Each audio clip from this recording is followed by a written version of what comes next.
Je, wajua kuna ibada iliyopendwa na kutekelezwa na mitume wa Mwenyezi Mungu, lakini leo watu wengi huhesabu kama mzigo au kero.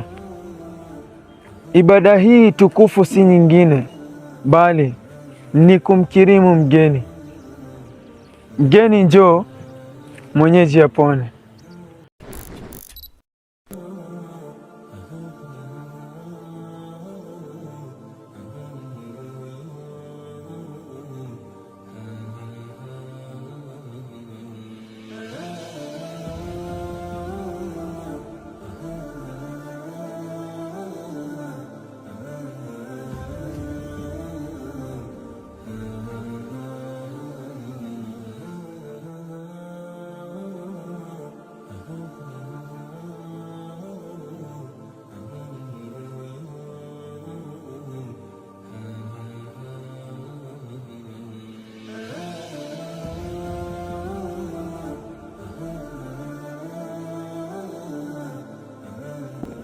Leo mmekuwa wageni wa mwaka mara moja.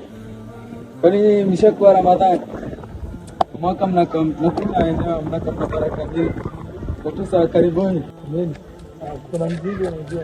Kuna mzigo. Amen.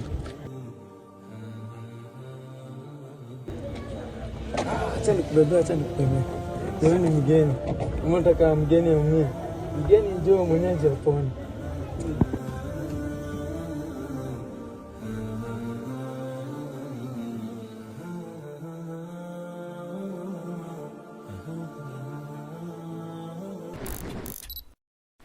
Imepokelewa na Abu Shuraih Khuwailid bin Amr al-Khuzai radiyallahu anhu, anasema kuwa sami'tu Rasulullah sallallahu alayhi wasallam yaqul, amemsikia mjumbe wa Mwenyezi Mungu, rehma na amani ziwe juu yake, akisema man kana yu'minu billahi wal yawmil akhir falyukrim dhayfahu jaizatahu, kwa yule ambaye ana imani kwa Allah wal yawmil akhir, na anaamini kuwa kuna siku ya mwisho, siku ya hisabu, na katika amali ambazo atahesabiwa ni katika amali hii, basi afanye nini?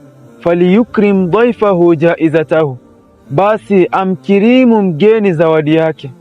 Qalu wama jaizatuhu ya Rasulullah, wakauliza masahaba ni ipi zawadi ya mgeni?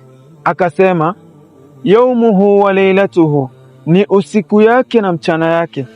Akaendelea kusema wadhiyafatu thalathatu ayyam, na mgeni ni siku tatu.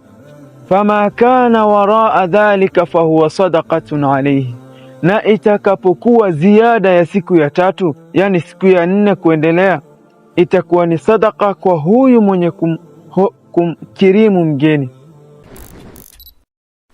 Wa fi riwayatin li Muslimin wala yahillu limuslimin an yuqima inda akhihi hatta yusimahu, na katika riwaya ya Muslim imepokelewa, anasema Mtume, wala yahillu limuslimin an yuqima inda akhihi hatta yusimahu, na haijuzu, si halali kwa Muislamu kuketi karibu na ndugu yake Muislamu, hatta yusimahu, mpaka anamfikisha huyu ndugu yake kupata madhambi. Qalu ya Rasulullah wa kaifa yusimuhu, ewe mjumbe wa Allah, ni vipi huyu mwenyeji anapata madhambi? Maana mwenyeji anafuata sunna ya mitume, anaamini na Allah, na ni vipi huyu mwenyeji anapata dhambi? Mtume akajibu na kusema qala yuqimu indahu wala shay'a lahu yuqrihi bihi, ni huyu mgeni kukaa na mwenyeji hali ya kuwa anaona mwenyeji hali yake ni nzito. Ndio inafika pahali sasa huyu mwenyeji anaanza kumwangalia mgeni kwa macho, hali ile mwenyeji anasema kuwa hawa wageni wamekuwa stress. Kitu ambacho kilimfikishia huko ni wewe mgeni kuketi zaidi na unaona hali yake si nzuri. Kwani ugeni ni siku ngapi? Na zawadi ya mgeni ni ipi? Anasema Rasul, yaumuhu wa lailatuhu, zawadi ya mgeni ni usiku yake na mchana yake. Yani mwenyeji atakapofikiwa na mgeni Siku ya kwanza inafaa kuwa ni ikram ya hali ya juu, afanye venye atafanya, hata kama ni kuchinja, afanye venye atafanya. Hii siku ya kwanza iko ya juu kushinda hizo siku zingine. Maulama wanasema siku ya pili na ya tatu itakuwa anafanya kadri uwezo wake. Maulama wanaendelea kusema kuwa mgeni anafaa angalia hali ya mwenyeji. Akishaona hali ya mwenyeji si nzuri, basi afanye haraka, afanye halahala aondoke,